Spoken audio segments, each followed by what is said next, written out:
Avec le vent, je sais pas si on nous entend. Ah. Bonjour à tous et bienvenue. Alors, voilà, Ulan a grandi. Il a 5 mois. Ça y est. Il écoute de mieux en mieux. Ça progresse. On va pas tarder à prendre les cours d'éducation canine pour peaufiner tout ça quand même.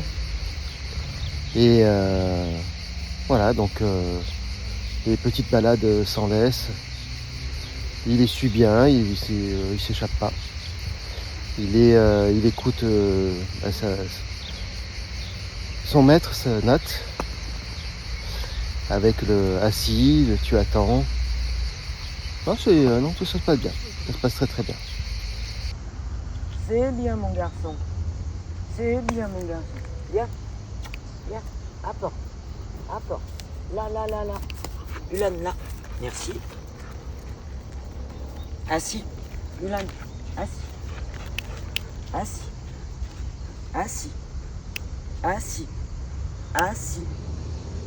Assis, Ulan. Assis. Très bien. Allez.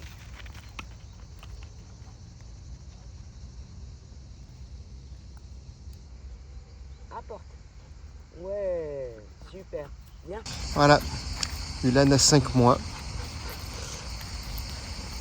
Dans l'obéissance, beaucoup d'acquis. Assis. Le assis, Ulan, presque assis. Assis. Ulan, assis. Ulan. Ouais, là, il a décidé de ne pas vouloir écouter. Ouais, bon, bref. Il est en train de bouffer quelque chose. Allez. Par contre, c'est un gourmand. Il mange tout ce qu'il trouve. Les merdes, les brindilles, les herbes, les mouches, tout ce qu'il peut trouver, il bouffe. Voilà, sinon, ça se passe super bien. C'est un chien vraiment adorable. Une race que je connaissais pas trop, mais vraiment très bien. Ouais, c'est vite acquis. Les ordres sont vite acquis. Les interdictions, non, vraiment une race adorable. Moi, je suis plus dans les gros chiens, les molosses. Dans les bergers, je sais que c'est assez intelligent. Mais là, vraiment, très gentil. Gentil avec les enfants, gentil avec tout le monde. Je pense que... Bon, rien n'est acquis encore, mais je pense qu'on a validé la sociabilisation avec les congénères, avec les personnes. Et il s'est... en le mordant aussi. Ça, par contre, oui, tous les bergers ont le mordant. Puisque dans les troupeaux, ils mordent les pattes des moutons ou des brebis pour les ramener, au bercail. Et c'est vraiment... voilà, c'est le petit truc qu'il faut un peu leur enlever, malgré que ce soit l'instinct. Mais c'est moi, voilà, vraiment un chouette chien. Voilà. Le monsieur là-bas, il est un peu bloqué avec son vélo. Voilà, donc on est content parce que du coup, on sait qu'on va pouvoir partir avec lui, avec le Marius. Donc ça va être cool. On a le deuxième chien, Irka, donc berger allemand, qui a 9 ans. Voilà, on se pose la question de savoir si on va la prendre avec nous ou pas. C'est pas évident. Avoir 2 chiens avec Marius, c'est pas évident. Et donc, on sait pas trop si on la prend avec nous ou pas. Marius étant petit, et puis j'ai beaucoup de matériel médical à transporter. Donc c'est moi qui prends énormément de place et j'en fous le moins en plus. Donc c'est pas évident. Et donc du coup, on va voir comment ça se passe, comment s'organiser. On n'est pas de ces nomades ou de ces voyageurs qui laissent les chiens dehors accrochés au van, attachés. Pendant que nous on dort. C'est une solution, attention, je dis pas que les animaux sont maltraités en faisant ça, loin de là, mais c'est pas notre philosophie dans l'éducation du chien. À la maison, Ulan dort dehors de toute façon. Il passe la journée dans la maison, mais toutes les nuits il est dehors, seul. Donc il a cette habitude. Est-ce que pour lui ça sera une contrainte d'être à l'intérieur? Est-ce que ça va être bénéfique, négatif? Est-ce qu'il préfère être dehors? On ne sait pas. Voilà, ça va être un peu la question. Allez, on continue la petite balade. Ah, là t'as failli tomber. Stop. Ulan. Ulan. Viens là, viens. Ah, il découvre plein de choses et il y a plein de choses où il faut pas qu'il aille. Allez, viens. Ouais. Ulan, viens mon petit. Viens. Allez, on continue la petite balade. On y va plus tard. Je sais pas, sur un autre sujet peut-être. J'ai plein de sujets à partager avec vous. Pas vraiment gai, mais c'est mon quotidien. Voilà, donc je vais vous raconter un peu tout ça.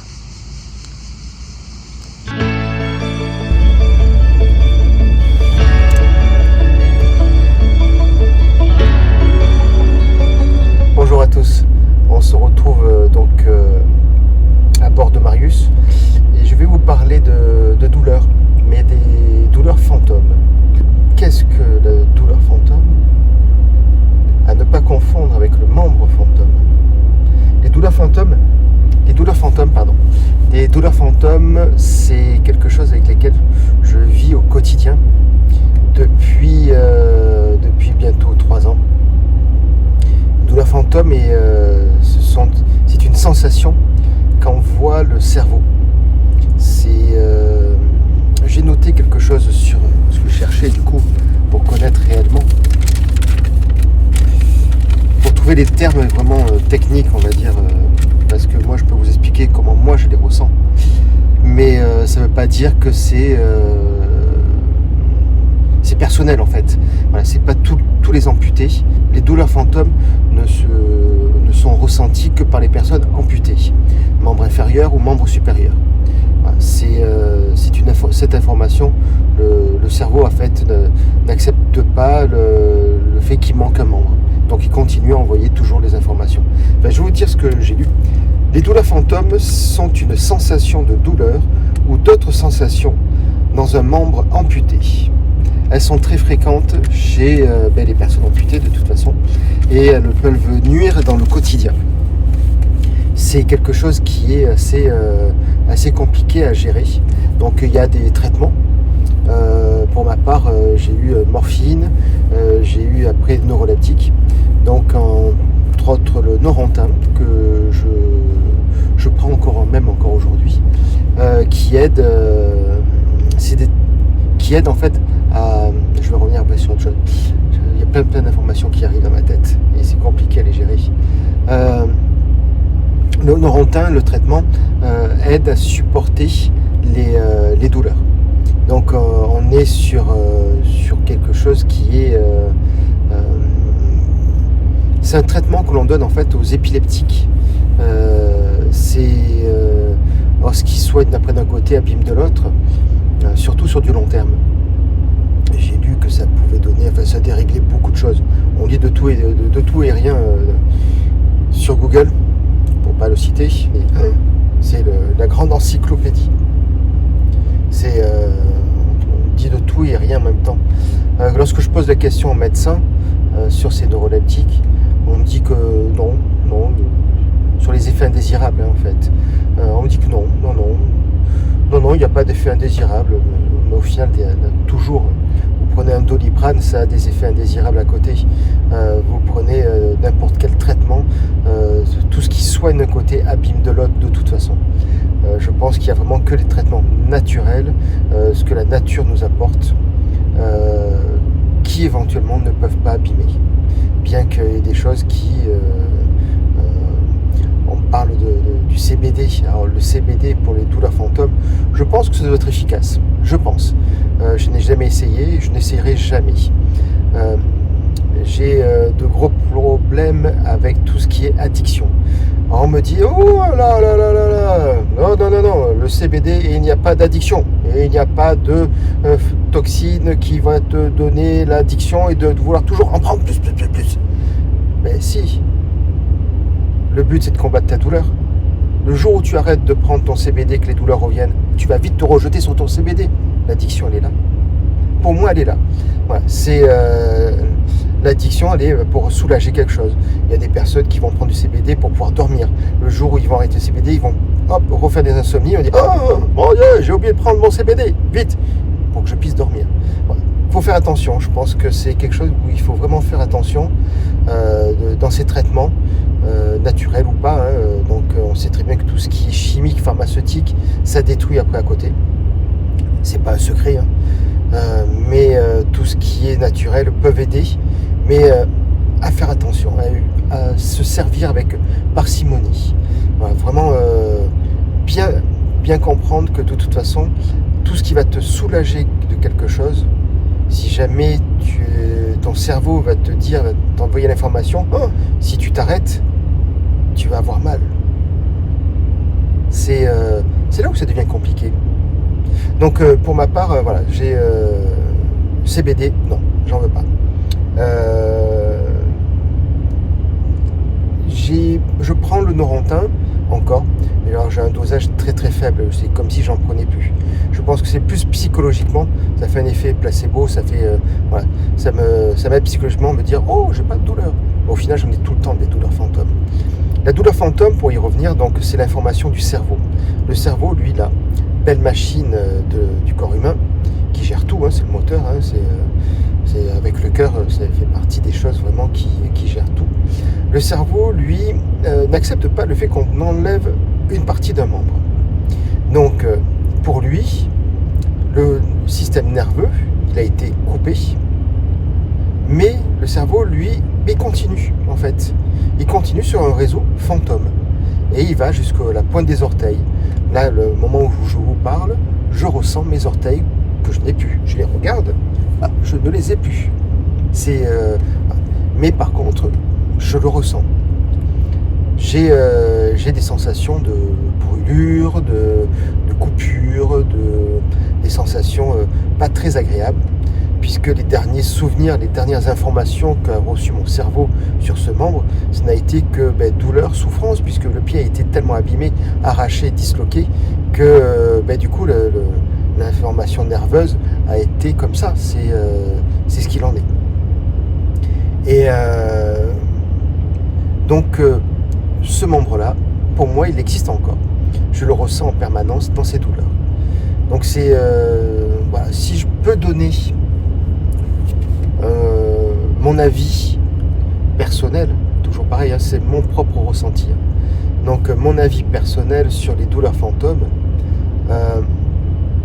il faut les accepter. En fait, les douleurs fantômes vont ressortir de plus ou moins d'intensité en fonction de ton état général. Si tu es fatigué, si tu es stressé, si tu es anxieux, si tu dors mal, automatiquement ton système nerveux va interagir et automatiquement le système nerveux du membre qui n'existe plus, il va te titiller. Donc tu titiller avec des petites décharges électriques, des coups de poing, des coups de pointe, des coups de couteau. C'est comme si on te plantait des coups de couteau. Et voilà, c'est donc à partir du moment où je commence à les avoir, où ça devient un seuil de tolérance un peu plus haute, je me concentre et je fais un peu de la relaxation. Alors ça peut faire rire. Moi au début ça me faisait rire, donc c'est pour ça que je me permets de le dire.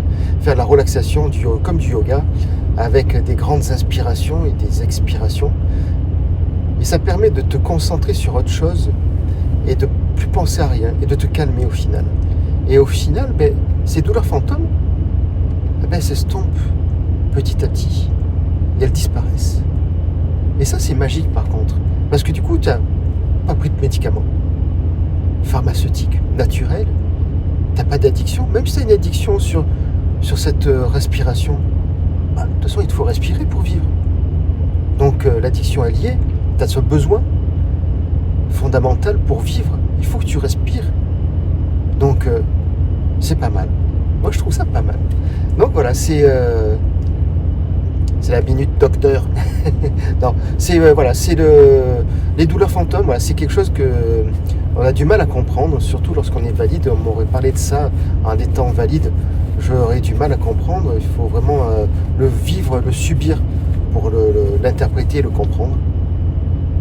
Et les douleurs fantômes, c'est vraiment la continuité du cerveau sur les liaisons nerveuses. C'est assez exceptionnel. Et après, il y a le membre fantôme. Le membre fantôme, c'est si je me concentre, je ressens ma jambe, mon tibia que je n'ai plus. J'arrive à le faire bouger. Donc en contractant mes muscles, je le fais aller en va-et-vient, de gauche à droite. Je soulève mon pied. Les orteils, je n'y arrive pas. Les orteils, c'est comme s'ils étaient pris dans un étau et qu'on me les tenait fort, qu'on me les compressait. Je n'arrive pas à les bouger. L'explication que j'ai à ça, c'est lors de mon accident, la première chose que les chirurgiens ont fait, c'est l'amputation de mes orteils, puisqu'ils étaient tellement abîmés et nécrosés qu'ils les ont coupés. L'amputation est venue par la suite. Mais voilà. Donc du coup, dans le schéma référent des séquelles, des douleurs enregistrées par le cerveau, il n'y avait plus les orteils. Donc aujourd'hui, je ne peux plus les bouger puisqu'ils n'existent. Pour le cerveau, ils n'existent pas.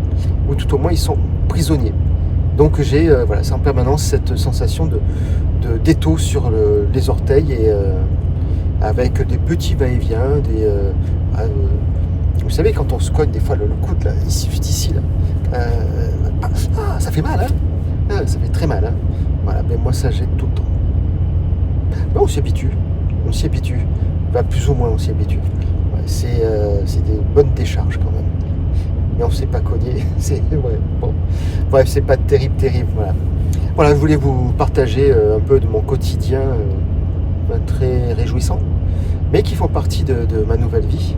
Et pour les personnes qui regardent cette vidéo, abonnés ou non, d'ailleurs si vous n'êtes pas abonné, abonnez-vous, hein. Ça fait bien bouger les algorithmes et ça permet de faire monter ma chaîne et puis la faire connaître et partager aussi. Donc pour les amputés ou non, non abonnés, pardon, pour les abonnés, les amputés, pour les amputés comme moi, qui se posent des questions sur ces douleurs fantômes parce que ça vient juste de leur arriver, sachez que c'est des choses qu'il faut apprendre à vivre avec. Le traitement peut aider, mais voilà, mon avis, mon conseil, apprenez à vivre avec. C'est quelque chose qui va faire partie de vous aujourd'hui en permanence. Prenez bien soin de vous. Et je vous dis à bientôt pour la minute docteur. Allez, ciao.